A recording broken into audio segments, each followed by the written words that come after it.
Assalamualaikum warahmatullahi wabarakatuh. Halo sobat cerita misteri, apa kabar? Semoga kabar Anda baik selalu. Saya ucapkan terima kasih karena sudah memberikan support dan juga kesetiaan Anda kepada kami untuk membangun channel misteri ini. Dengan Adi di sini yang akan selalu menemani Anda dengan ragam cerita misteri yang bisa memacu adrenalin dan membuat bulu kuduk Anda berdiri. Sebelumnya saya ingatkan kepada Anda untuk selalu berdoa mendekatkan diri kepada Yang Maha Kuasa agar kita selalu mendapatkan lindungannya, karena setan dan iblis pada dasarnya akan selalu menggoda manusia sampai hari kiamat nanti. Pada episode kali ini saya akan menceritakan cerita misteri dengan judul Tegal Salan 2 Part 4 Bayi Sundel Bolong. Street Kaskus kiriman Indra 057 3 September 2020. Begini ceritanya. Waktu ini jam 9 malam, memang belum terlalu larut ya sebenarnya. Tapi suasana desa Kedung Jati sudah mulai sepi. Sudah menjadi kebiasaan bagi warga sini, begitu matahari terbenam di ufuk barat, mereka memilih untuk beristirahat di rumah masing-masing setelah lelah bekerja seharian di sawah dan ladang. Demikian juga halnya dengan Kang Bejo. Laki-laki itu nampak duduk santai bersandar di kursi kayu ruang tamu rumahnya. Alunan gending Jawa mengalun dari radio transistornya, menemaninya menikmati kopi hitam kental dan rokok tinggi kesukaannya. Sedang Yudarmi, sang istri, masih nampak sibuk melipat baju yang siang tadi dicucinya. Sudah jam 9 malam kok acara wayang kulitnya belum dimulai ya? Apa penyiar radionya ketiduran? Kang Bejo meluruskan punggungnya, lalu memutar tombol tuning di radio transistor yang di atas meja. Sampean itu loh Pak, kok radio saja yang diurusin? Apa ndak bosen tiap malam dengerin wayang kulit terus? Mbok ya sekali-kali gantian istrinya ini yang diurusin, gerutu Yudarmi sambil memasukkan baju yang dia lipat ke dalam lemari. Soal ngurusin istri itu gampang. Lagi pula masih sore ini, anakmu juga belum tidur, sahut Kang Bejo sambil melinting tembakonya. Allah, sampean ini memang paling bisa ngeles. Yudarmi menghampiri sang suami lalu duduk di sampingnya. Mau nambah lagi kopinya? Nggak usah Bune, masih banyak ini kopinya.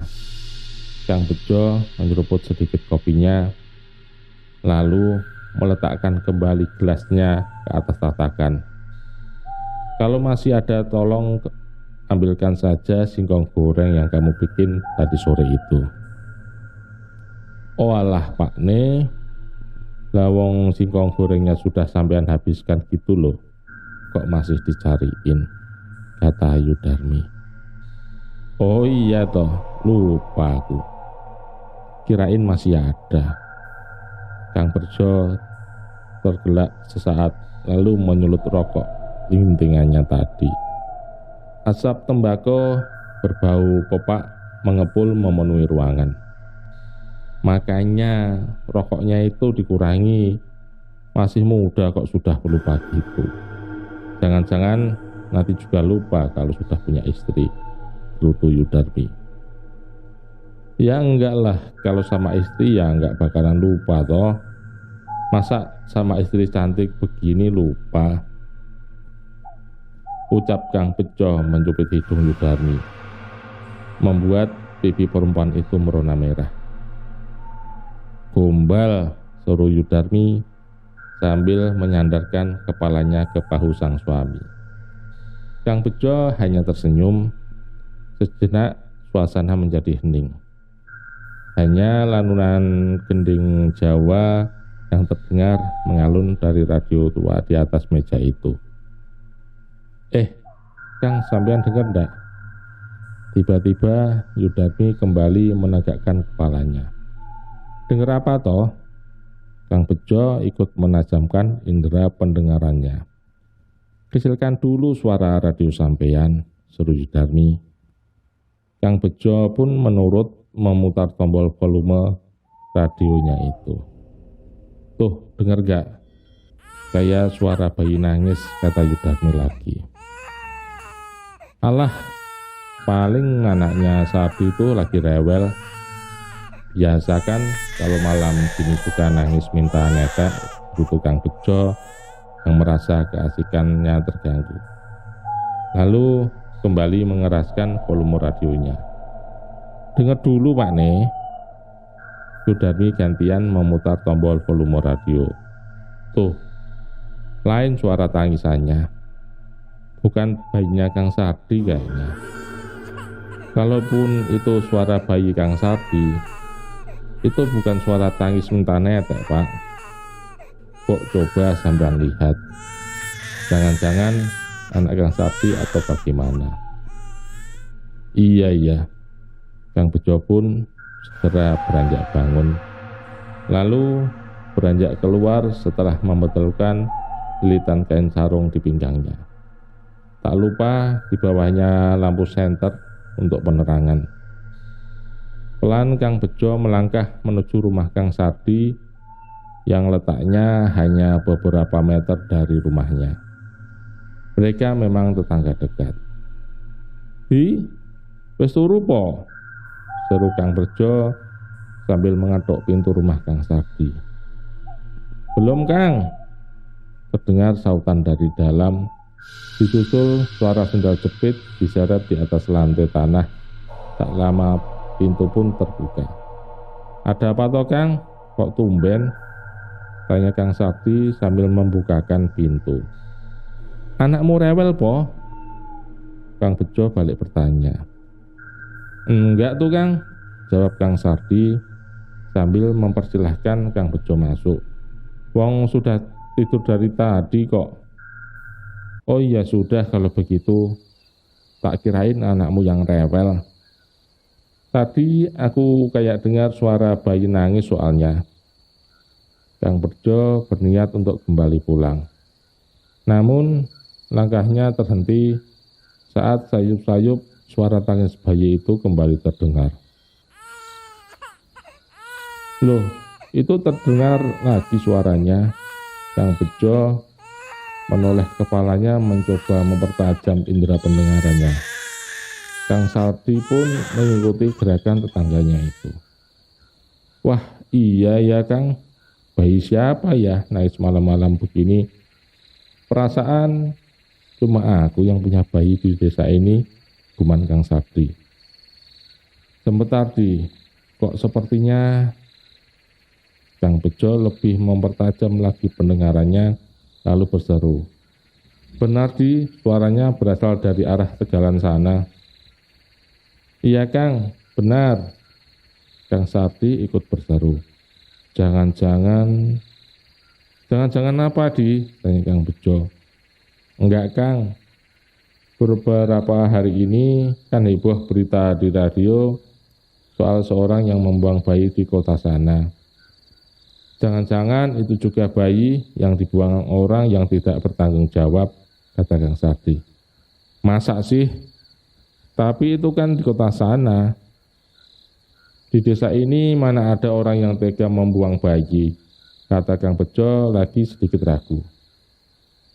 Bisa saja kan orang kota sengaja membuang bayinya di sini biar gak gampang ketahuan sama polisi, sergah Kang Sardi. Ya juga ya. Terus bagaimana baiknya ya tanya Kang Bejo lagi.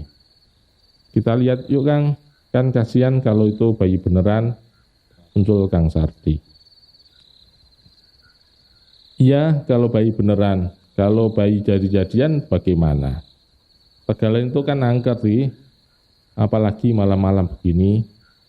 Apa enggak sebaiknya kita ajak bapak-bapak yang ronda saja buat menemani kita? Kang Bejo nampak masih ragu. Ia masih ingat kejadian yang menimpa istrinya beberapa bulan yang lalu saat istrinya diganduli gelundung pringis di area Tegal Salahan itu. Kita lihat berdua dulu, Kang. Nanti kalau bayi beneran, baru kita panggil bapak-bapak yang ronda malam. Bisa malu kita kalau kita ngajak mereka sekarang dan ternyata nggak ada apa-apa, kata Kang Sadi meyakinkan. Ya sudah kalau begitu. Ayo kita lihat. Jangan lupa kamu bawa senter sama golok, kata Kang Bejo berakhirnya. Iya Kang, sebentar aku ambil senter dulu. Sekalian pamit sama ibunya anak-anak, jawab Kang Sadi. Akhirnya mereka berdua menyusuri jalanan Tegal Salahan yang gelap dan sunyi itu. Semakin mereka melangkah, suara tangis bayi itu semakin jelas terdengar. Sesekali mereka berhenti sesaat dan saling pandang, berusaha menentukan di mana posisi tepatnya asal suara itu. Sepertinya dari arah sana, Kang Sadi menunjuk ke arah tegalan milik Mbah Kromo, beberapa meter di sebelah barat mereka. Kamu yakin, Di? Itu kan tegal Mbah Kromo. Nggak ada apa-apa di sana selain barungan ori, kata Kang Bejo. Yakin, Kang? Jelas suaranya dari arah sana. Dan jika benar itu bayi yang dibuang, bisa saja kan orang membuang itu sengaja membuangnya di tempat yang sepi dan sulit ditemukan orang, kata Sadi meyakinkan. Iya juga ya, ya sudah ayo kita lihat ke sana.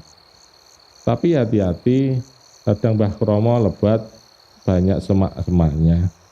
Takutnya ada ular atau apa gitu, ucap Kang Bejo. Mereka berdua pun segera berbelok menuju ke ladang itu. Lebat semaknya dan rerumputan mereka terobos begitu saja. Sesekali mereka membabat rumput semak dan ilalang untuk memudahkan jalan mereka. Nyamuk-nyamuk liar yang ganas menyerang kulit mereka tak hiraukan lagi saat suara tangis bayi itu terdengar semakin jelas. Dan benar saja, setelah lama mencari ke sana kemari, akhirnya mereka pun menemukan apa yang mereka cari.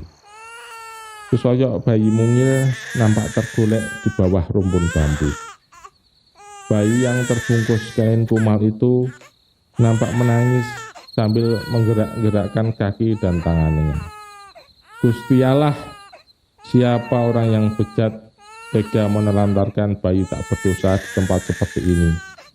Kang Sadi segera menyerahkan senter dan golok kepada Kang Bejo, lalu memungut dan menggendong bayi itu. Ditimang-timangnya bayi itu sampai tangisnya terhenti. Kita bawa pulang saja ya Kang, usul Kang Sadi. Kamu yakin, Di? Tanya Kang Bejo. Ya iyalah Kang, masa bayi mungil begini kita mau tinggalkan saja di tempat seperti ini? Coba lihat, dia sudah kedinginan. Badannya juga bentol-bentol digigiti nyamuk. Kang Sadi masih tetap menimang-nimang bayi itu agar tenang dan tak menangis lagi. Enggak, maksudku kamu yakin itu bayi beneran? Di tempat seperti ini loh. Kang Bejo mengarahkan lampu senternya ke arah bayi itu. Melihat ada cahaya yang mengarah ke arahnya, bayi itu menoleh dan tertawa kesenangan sambil kembali menggerak-gerakkan kaki dan tangannya. Kang Bejo tersenyum. Siapa yang tak terpukau melihat bayi lucu, namun senyum Kang Bejo tak tertahan lama setelah melihat perubahan yang drastis pada bayi itu. Tawa bayi itu semakin keras Seiring dengan perubahan pada bibirnya yang semakin melebar, pasang taring kecil tumbuh mencuat di sudut bibir. Kulit wajah bayi yang awalnya halus mulus, pelan namun pasti berubah menjadi keriput.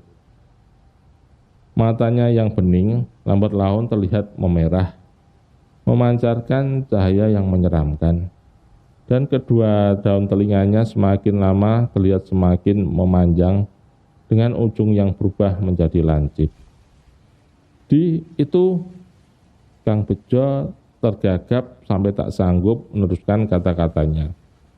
Kang Sardi yang saat itu belum menyadari perubahan pada bayi yang digendongnya menatap heran pada Kang Bejo. Kenapa sih Kang? Kok kayaknya ketakutan gitu? Tanya Kang Sardi heran. Dibuang saja bayi itu, ayo kita pulang, kata Kang Bejo setelah sedikit merasa tenang. Tapi Kang, masa sampean tega sih membuang bayi cantik begini, protes Kang Sardi. Sudah, jangan banyak omong. Kang Bejo segera merebut bayi itu dari gendongan Kang Sardi. Ini bukan, kembalikan bayiku. Kembalikan bayiku. Sebuah suara tinggi melengking memotong ucapan Kang Bejo. Serempak Kang Bejo dan Kang Sardi menoleh. Dan betapa terkejutnya saat mereka menyadari bahwa di belakang mereka telah berdiri sesosok perempuan berambut panjang dan bergaun putih kumal dengan wajah yang sangat merikan. Wajah yang hancur membusuk dengan puluhan atau mungkin ratusan belatung yang menggeliat-geliat menjijikkan. Di, sundel bolong di, itu sundel bolong, ayo lari di, bisik Kang Bejo sambil pelan-pelan meletakkan bayi itu di atas tanah.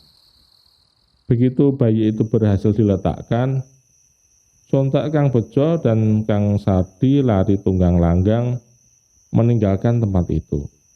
Diiringi oleh suara tawa si perempuan yang melengking.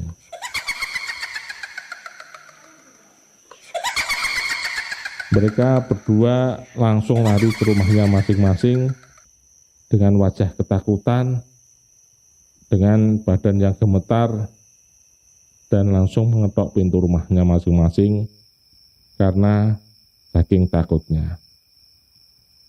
Tamat. Semoga Anda terhibur dengan cerita misteri saat ini. Jangan lupa untuk mendengarkan kisah-kisah misteri terbaru selanjutnya. Dan jangan lupa untuk selalu subscribe, like, dan share channel ini agar kami lebih semangat menyuguhkan cerita misteri yang lebih menyeramkan lagi. Ingat, jangan lupa selalu berdoa karena setan selalu ada dimanapun kita berada. Wassalamualaikum warahmatullahi wabarakatuh.